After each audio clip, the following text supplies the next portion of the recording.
Le catcheur Dylan Postel, alias Hornswoggle, attaque Disney pour leur progressisme. Il les accuse de discrimination envers les nains dans leur prochain remake en live-action qui est Blanche-Neige. Il tacle aussi au passage l'acteur Peter Dinklage. On voit ça ensemble.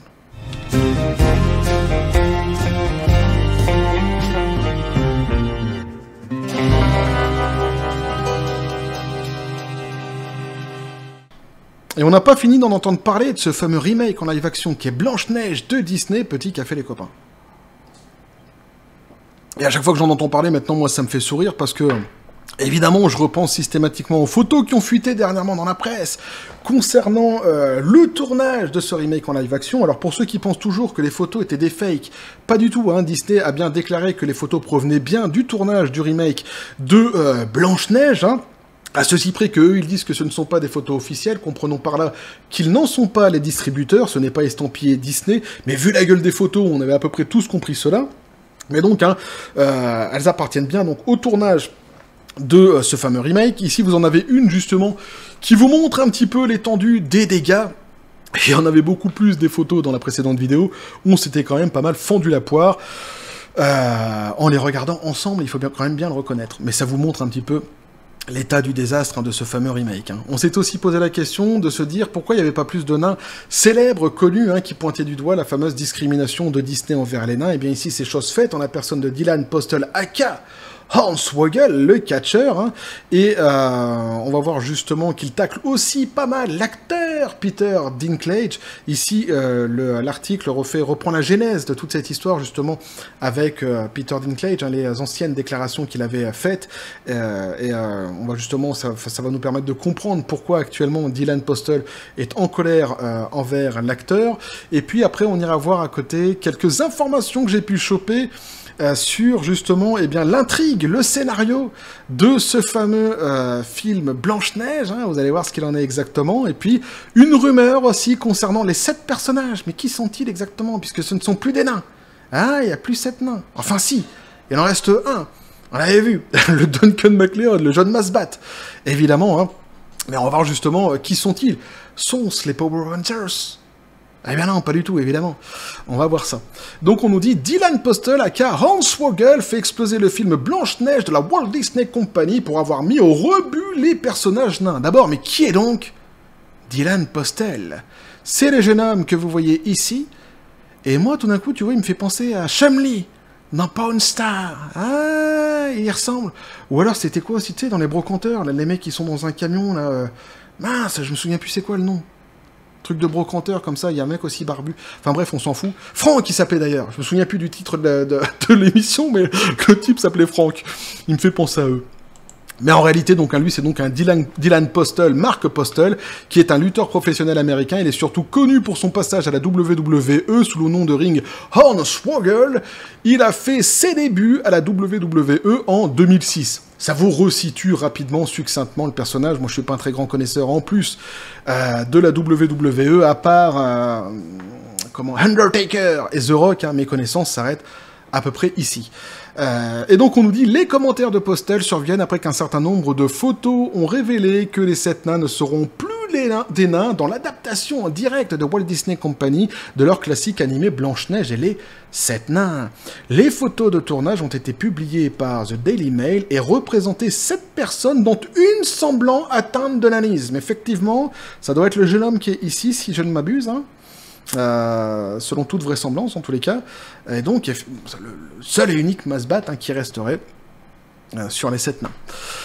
Les photos ont confirmé ce qu'un porte-parole de Disney a relayé au Hollywood Reporter en janvier 2022 après que Peter Dinklage ait critiqué l'adaptation. Donc là on va revenir justement donc sur les fameuses déclarations de Dinklage. Dinklage a critiqué le film lors d'une apparition de podcast WTF avec Marc Maron où il a déclaré « Eh bien, vous savez, c'est vraiment progressiste.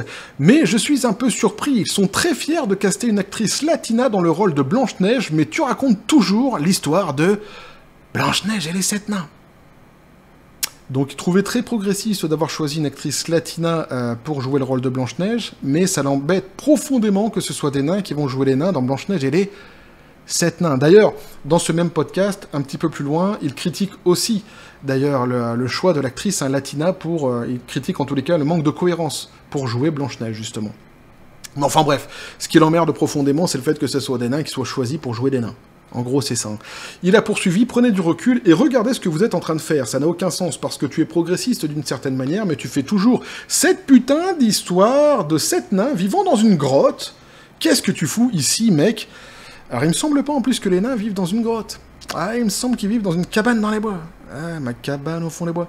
Et il me semble que c'était ça, si je ne m'abuse, mais sans doute est-il un fin connaisseur de cette histoire. « N'ai-je rien fait pour faire avancer la cause depuis ma tribune ?» dit-il. « Je suppose que je ne suis pas assez fort. »« Ah mais non, ne te sous-estime pas. Jackpot, bingo ici. Right on target, aucun problème, t'as réussi ce que tu voulais faire, t'es d'une puissance extraordinaire, Disney t'a écouté, t'as fait au minimum 6 chômeurs. » Ah, on va se rendre compte que c'est au minimum, parce que justement, dans les déclarations de Postel, moi j'avais parlé de 6 chômeurs lors de la précédente vidéo, mais on va se rendre compte qu'il y a beaucoup plus de dégâts collatéraux en réalité, et qu'il y a beaucoup plus de chômeurs que cela. Donc ne te sous-estime pas, garçon. Ce que tu as fait est extraordinaire pour ta communauté, hein, tu as mis beaucoup de personnes au chômage. En tout cas, si c'était le but recherché, eh bien, tu y es parvenu. Très habilement. Il a ensuite conclu « Je ne sais pas de quel studio il s'agit, mais ils étaient si fiers et tout mon amour et mon respect vont pour l'actrice et les gens qui ont pensé faire que faire ce qu'il faisait était ce qu'il fallait faire. » Était-ce ce qu'il fallait faire, dit-il. Plus tard dans le podcast, Dinklage a ajouté « Si vous racontez l'histoire de Blanche-Neige, est-ce que cela est vraiment une version très progressiste? Allons jusqu'au bout, faisons-le jusqu'au bout, mais ici, il ne me semble pas que ce soit le cas. » Donc vous aurez compris, hein, toujours, en fait, ces fameuses revendications qui l'embêtent profondément, le fait que ce soit des nains qui jouent des nains dans Blanche-Neige et les 7 nains. En réponse à ces commentaires, le porte-parole de Disney a déclaré « Pour éviter de renforcer les stéréotypes du film d'animation original, nous adoptons une approche différente avec 7 personnages et nous avons consulté des membres de la communauté du nanisme. » Donc c'est ce que je disais, bingo. Hein.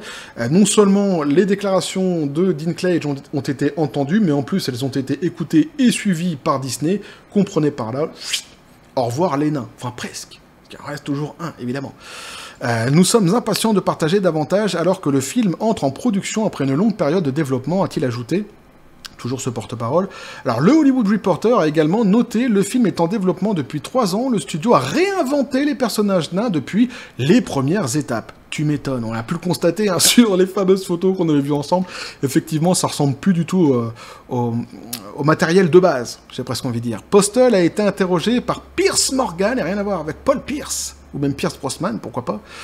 Les personnes qui, me semble-t-il, ont vraiment souffert dans tout cela sont les 6 acteurs nains qui se seraient attendus à avoir des rôles dans ce remake d'un énorme blockbuster hollywoodien, qui ne vont plus avoir cette chance, cette expérience, tout l'argent, toute la célébrité qui aurait pu en découler. Quelle est votre réponse à cela? Et là, c'est là que Postel intervient et il dit... Donc, pour moi, ce n'est pas du tout une progression. Mon problème est exactement ce que vous venez de dire. Il y a des acteurs nains qui rêvent d'être dans un grand film comme ce remake de Disney, et maintenant, parce que Peter Dinklage a dit ce qu'il a dit l'année dernière, eh bien maintenant, tout cela leur a été enlevé. Et c'est à cause du progressisme. Ce n'est pas juste, parce que ces rôles sont faits pour des acteurs de ma stature, des rôles qui ne sont à la base que trop rares pour nous. Donc c'est exactement la réflexion qu'on avait pu avoir ensemble, justement, dans les commentaires sous la précédente vidéo sur ce même sujet, où on s'était justement dit exactement cette chose-ci, c'est-à-dire que c'était des rôles qui étaient prédestinés justement pour des acteurs nains, peut-être de nouveaux acteurs qu'on aurait pu découvrir, qui avaient ici l'occasion de briller dans un blockbuster hollywoodien, ou peut-être des nains qui étaient en perte de vitesse dans leur carrière et qui auraient pu justement se relancer dans ce film-ci. Eh bien, tous ces gens-là, évidemment, ont été privés de travail grâce à Dinklage. Il a expliqué « Je ne peux pas sortir pour des rôles pour Harrison Ford ou George Clooney, parce que ce n'est pas fait pour moi. Ces rôles de nains sont pour les gens de ma stature, et maintenant, tout cela nous a été enlevé. Je ne pense pas que ce soit juste. » Et pas seulement cela, mais pensez maintenant aux cascadeurs supplémentaires et aux doublures.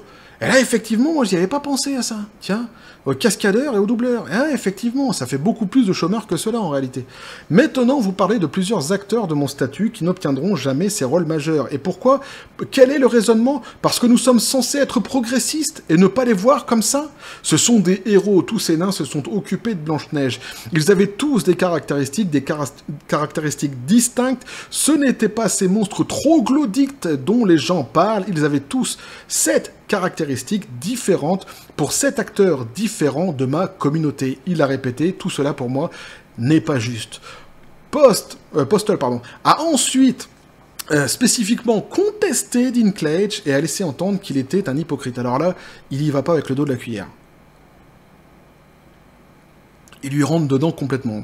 Il commence en disant « Peter Dinklage a parlé et c'est bien là le problème.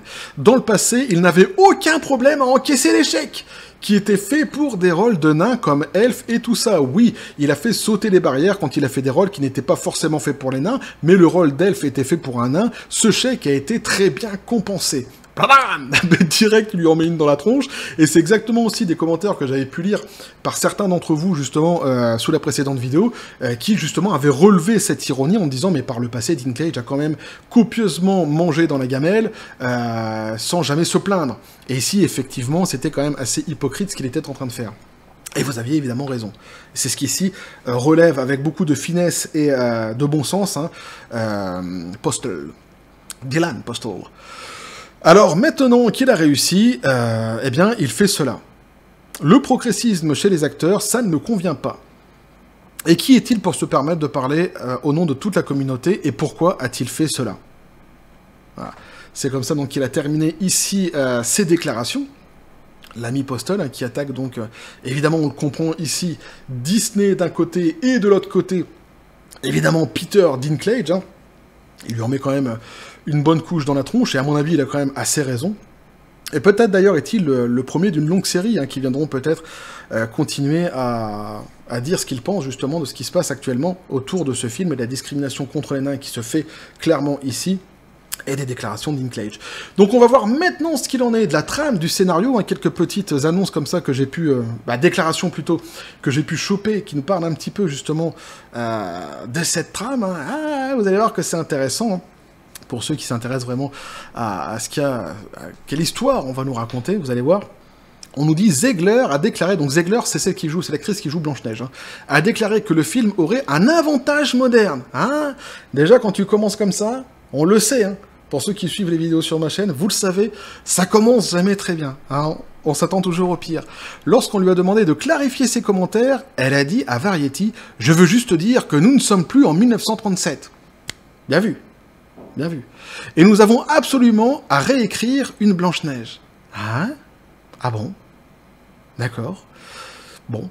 Zegler a ensuite confirmé elle ne sera pas sauvée par le prince. Elle ne rêvera plus du véritable amour, elle rêve de devenir la leader qu'elle sait pouvoir être et le leader que son défunt père lui a dit qu'elle pourrait être si elle était intrépide, juste courageuse et vraie.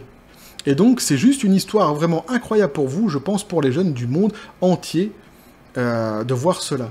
Donc ils ont, d'abord, on a l'impression qu'ils ont une haine extraordinaire en fait envers la version les versions de princesse et de prince, peu importe d'ailleurs lesquelles, ici c'est Blanche-Neige, mais on a pu le constater avec d'autres histoires par le passé, il y a une haine de ces histoires d'amour, il y a une volonté évidemment ici assez absurde de vouloir essayer de réécrire Blanche-Neige en une espèce de Lara Croft à la con, et évidemment tout ça sous couvert d'idéologie woke, et elle est persuadée qu'évidemment les jeunes du monde entier voudront voir tout cela.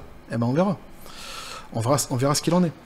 Elle a également donc précédemment informé BuzzFeed qu'ils allaient changer toute l'histoire de Blanche-Neige. Je ne peux pas en dire grand-chose, à part le fait que Blanche-Neige a constamment été critiquée, même si elle était une princesse de Disney d'origine, et que nous l'aimons tellement, mais critiquée pour n'exister que pour un prince, n'exister que pour être sauvé. Eh mais c'est la base de l'histoire, sinon écrit une autre histoire. Ah ouais, mais fous la paix l'histoire d'origine. C'est extraordinaire. Pour ça, je dis qu'il y a une espèce de haine, vraiment. C'est-à-dire qu'on est typiquement, spécifiquement, ici, dans la cancel culture. C'est exactement ça. C'est-à-dire qu'on efface quelque chose qui existait pour le réécrire en reprenant en plus tout le thème, les noms, machin de ça, de l'histoire. C'est quand même assez fou. précisément ici dans cette fameuse cancel culture, qui est assez immonde en réalité. Hein. Et je pense que notre réalisateur Mark Webb et tous ceux qui travaillent sur ce film ont vraiment pris son récit et l'ont transformé en quelque chose de beaucoup plus fort, a-t-elle poursuivi, et je suis très très très excité de pouvoir donner vie à cela. Et vous remarquez, c'est toujours aussi les mêmes rhétoriques à chaque fois, c'est aussi pareil pour la petite sirène. Ça sera beaucoup plus fort, les enfants vont se reconnaître, nanani nanana. Au final, bon bah, la petite sirène par exemple a fait un gros flop, et surtout personne en réalité ne veut de cette fameuse cancel culture. Ah ouais, c'est aussi simple que ça. Mais ils ont toujours... C'est vraiment... On a l'impression d'une religion, quoi. Ils te récitent toujours les mêmes paragraphes. Le psaume 75, alinéa A7, les enfants seront contents de nous voir. Mais je te jure, franchement, on a vraiment l'impression d'une secte, quoi. Où est Rishnu? Où se cache-t-il? Donc on va maintenant sur le... la rumeur. Et on nous dit donc ici, Blanche-Neige, une nouvelle rumeur prétend que le film d'action en live-action de chez Disney a remplacé les 7 nains par des bandits. Les bandits des grands chemins. Eh, évidemment. C'est original, hein.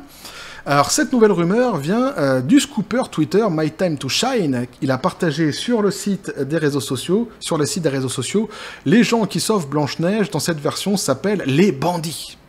Non seulement il a révélé que les nains n'existaient plus, mais le scooper a également, note également que le film ne comportera apparemment plus de prince. Le scooper a ajouté « Jonathan, qui est l'acteur masculin, n'est pas un prince. C'est aussi un bandit.